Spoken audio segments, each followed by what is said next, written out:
Wealth was never about luck, and even less about morality. Centuries ago, Niccolò Machiavelli revealed an uncomfortable truth. The world does not reward the righteous. It rewards strategists. While most people wait for recognition, those who understand the game of power shape perceptions, control narratives, and turn influence into money. Machiavelli did not write for ordinary people. He wrote for those who want to win, even when the rules are unclear or unfair. In 2026, the landscape has changed. An unstable economy, attention as currency, status as a weapon, and naivety as a weakness.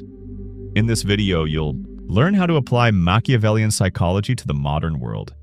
Business, money, influence, and strategic advantage. Without illusions, without romanticism. Before continuing, subscribe to the channel and leave a like. Here you learn the strategies no one teaches so you don't live like the majority and can play the game of power with awareness and advantage. Now keep watching, because if you insist on acting like everyone else, 2026 will be just another ordinary year. Disclaimer. This documentary uses AI-generated imagery for illustrative purposes. While the visuals are synthetic, the content is the result of rigorous research based on factual, historical, and scientific sources.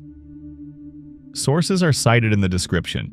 On May 3, 1469, a man was born in Florence who would forever change our understanding of power, wealth, and human nature.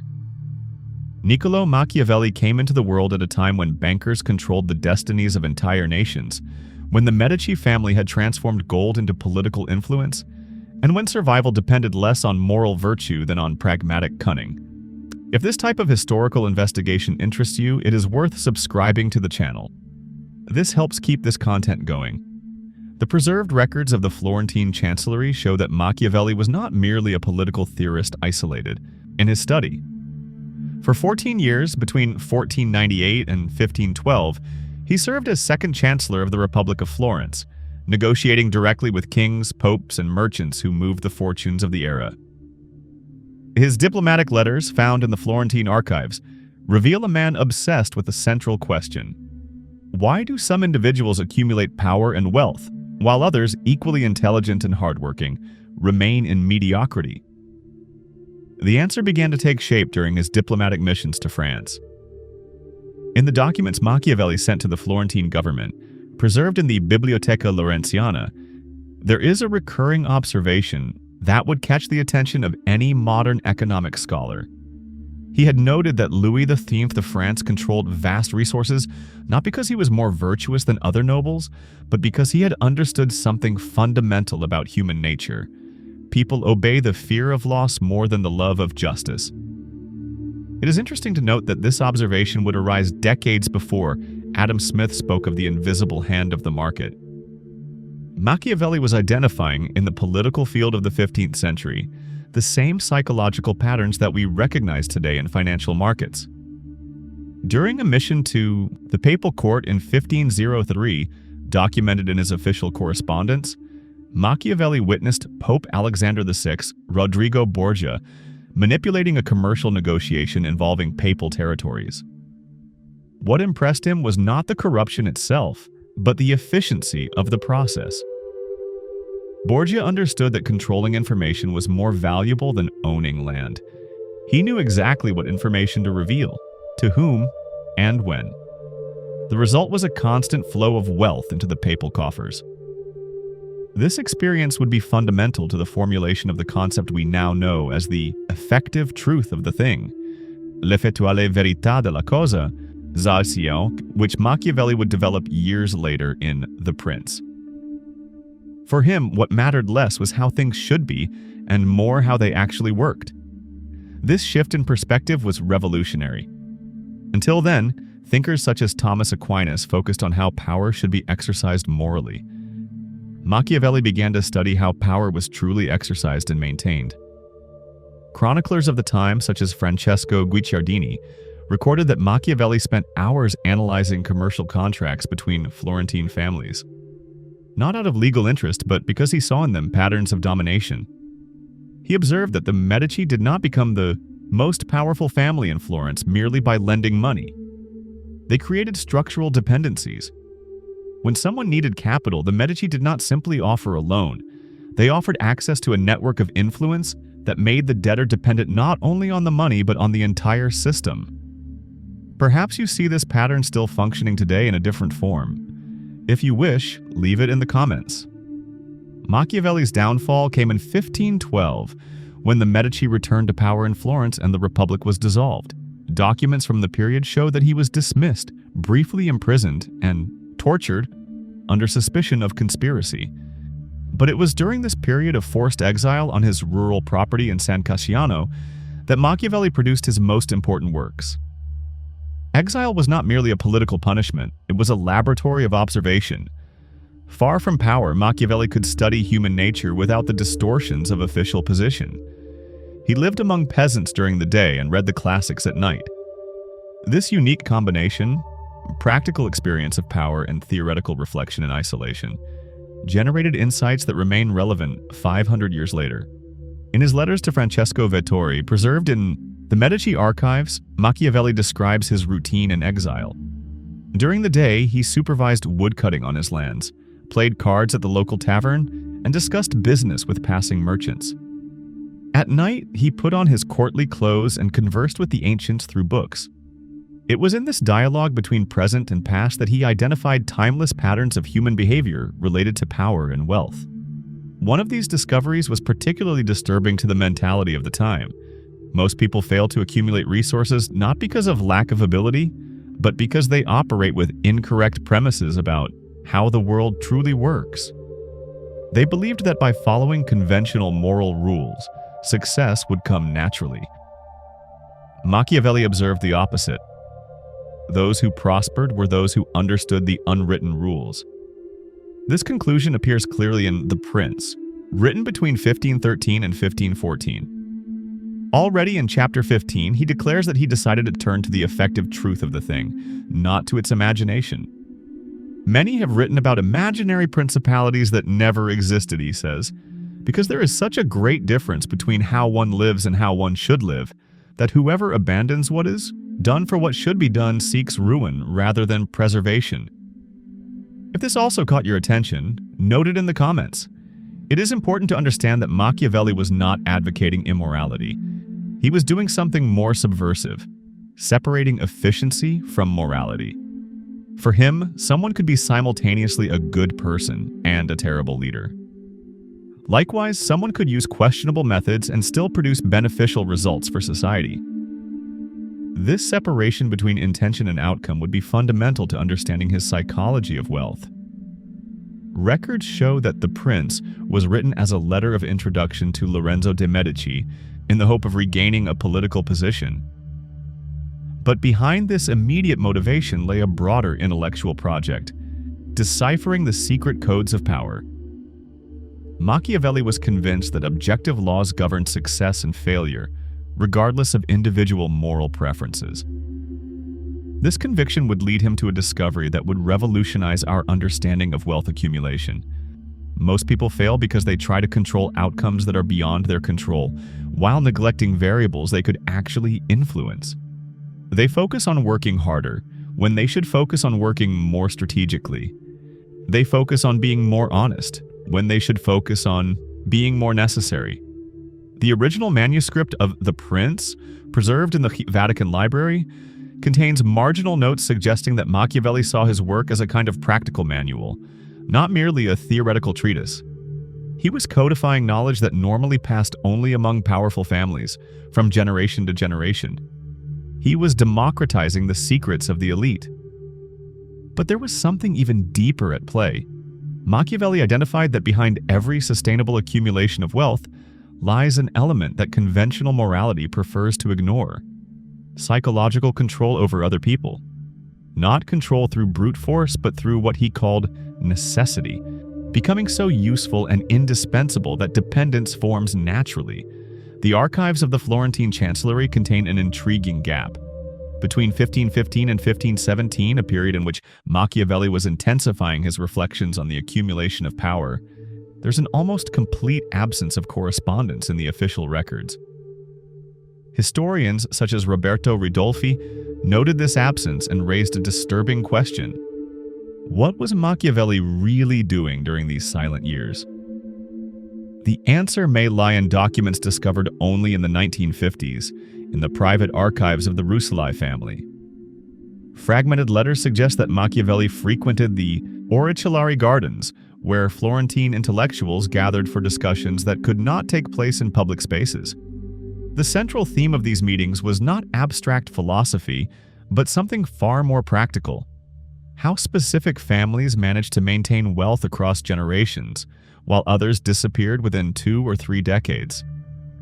These secret discussions revealed to Machiavelli a pattern that official records deliberately omitted. Families that prospered did not rely solely on visible commercial activities. They controlled something more subtle and powerful: the flow of information among other wealthy families. The Medici, for example, were not merely bankers. They were intelligence intermediaries. They knew which families were facing financial difficulties even before the families themselves realized it. If this type of historical investigation interests you, it is worth subscribing to the channel to follow more analyses like this. A fragmented manuscript found in the private library of Cosimo Rucellai and catalogued only in 1982 contains notes that appear to be in Machiavelli's own hand. One specific passage draws attention. The common people believe that the rich are born from accumulation. I observe that the rich are born from anticipation. This distinction is fundamental to understanding what official records fail to fully capture. Machiavelli had discovered that there is a crucial difference between those who work in the present and those who work in the future. Most people react to circumstances that have already happened. Powerful families create circumstances that have yet to happen. They do not follow markets, they make markets. Administrative documents from the period show that Lorenzo de' Medici, the Magnificent, maintained a network of correspondence in all the major commercial cities of Europe. Officially, they were commercial representatives. In practice, they were collectors of information that allowed the Medici to anticipate political and economic changes weeks or months before their competitors. But there was something even deeper in this strategy, something Machiavelli began to formulate in psychological terms. In the margins of a copy of Livy, preserved in the Biblioteca Ricardiana, notes appear suggesting a disturbing discovery. Sustainable wealth does not come from satisfying existing needs, but from creating new needs. The Medici banking records, studied by historian Raymond de Roover, show a revealing pattern. They did not merely lend money to merchants who needed to expand existing businesses. Frequently, they financed the creation of entirely new businesses in sectors they themselves helped to imagine. First, they created demand, then they positioned themselves as the only ones capable of meeting it. This strategy appears in coded form in discourses on the first decade of Livy, a work Machiavelli wrote in parallel with The Prince. When he analyzes how Rome expanded its territory, he is simultaneously analyzing how individuals expand their economic influence. Rome did not conquer wealthy territories. Rome made territories wealthy through conquest. It is interesting to note that this logic of creating value through control remains unchanged to this day, only changing form. But the documents reveal a contradiction that tormented Machiavelli. He observed that effective strategies for accumulating wealth often contradicted traditional moral virtues. A letter to Francesco Vettori, dated December 1513, contains a revealing confession. I see that what ought to be done rarely coincides with what must be done to win. This tension deepens when we analyze contemporary chroniclers such as Guicciardini, who recorded direct observations of the behavior of wealthy Florentine families. According to his accounts, preserved in the National Library of Florence, there existed a kind of double code among the elite. Publicly, they defended Christian values of charity and humility. Privately, they operated with a calculated coldness that would shock the very values they professed. Commercial documents from the period show that successful merchants maintained two accounting systems, one for fiscal and religious authorities, another for real internal control. This was not merely tax evasion, but a sophisticated understanding that different audiences needed to see different versions of reality. Perhaps you have already noticed similar patterns in the modern world. If you wish, leave it in the comments. Machiavelli formalized this observation in the concept he called the necessity of appearing, not of being. A prince, he wrote, must appear to possess moral virtues, but must be prepared to abandon them when circumstances require. Applied to the economic context, this means that sustainable wealth requires the ability to navigate between public appearances and private realities. Post-mortem inventory records, preserved in Florentine notarial archives, reveal an intriguing pattern. Families that remained wealthy for multiple generations rarely concentrated their assets in a single type of holding. They diversified not only across different investments, but across different social identities. The same man could simultaneously be a merchant, a banker, a politician, and a patron of the arts. This multiplicity of identities was not accidental. It was a conscious strategy of social risk distribution. Machiavelli perceived that this identity flexibility was essential for long-term economic survival. But there is an even deeper dimension to this analysis, one that the documents suggest but do not fully explain. Private correspondence between members of the Florentine elite, discovered during palace restorations in the 20th century, indicates that powerful families shared a particular understanding of human nature. They understood that most people operate driven by unconscious fears more than by conscious ambitions. Fear of social exclusion, fear of irrelevance, fear of losing status. Wealthy families learn to position themselves as solutions to these fears, becoming indispensable, not only economically but psychologically. A letter from Filippo Strozzi to Palla Rucellai, dated 1522, contains an observation that seems to echo Machiavelli's discoveries. "I have discovered that rich men do not sell products. They sell relief from anxieties that they themselves help to create." If you had noticed this before, comment. This understanding led Machiavelli to a radical conclusion that appears in fragmented form in his later works. Wealth is not a reward for moral virtues or technical skills. Wealth is a consequence of understanding and manipulating collective psychological patterns that most people prefer to ignore. Testamentary documents from the period show that wealthy Florentine families invested proportionally more in the education of their heirs than middle-class families. But the content of this education was peculiar. In addition to mathematics and rhetoric, it included systematic observation of human behavior. Young men were trained to identify signs of weakness, frustrated ambition, and emotional vulnerability in others. This training did not aim at cruelty, but at efficiency. As Machiavelli wrote, "Knowing the nature of men is more useful than knowing the nature of numbers."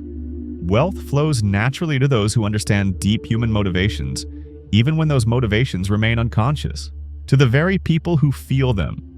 Florentine judicial records contain cases of commercial disputes that illustrate this principle in action. Successful merchants rarely won disputes through superior legal arguments. They won because they understood better than their opponents the personal pressures that judges and mediators faced in their private lives. Machiavelli's final manuscript, The Art of War, contains a concluding passage that may be his synthesis on wealth. In all human affairs, whoever examines them well will see that one cannot remove one inconvenience without another arising. Applied to the economic context, this means that every strategy for enrichment creates new problems that require even more sophisticated strategies. Wealth is not a stable state that one reaches, but a dynamic balance maintained through constant adaptation. But perhaps the most disturbing question that emerges from these historical records is not how some people manage to become wealthy, but why most choose not to apply these principles even when they know them. The documents suggest an explanation, but offer no definitive answer. There is something in human nature that prefers to believe in comforting illusions about justice and merit, even when reality operates according to very different logics. This preference for illusions may itself be one of the main causes of the perpetuation of wealth inequality across the centuries.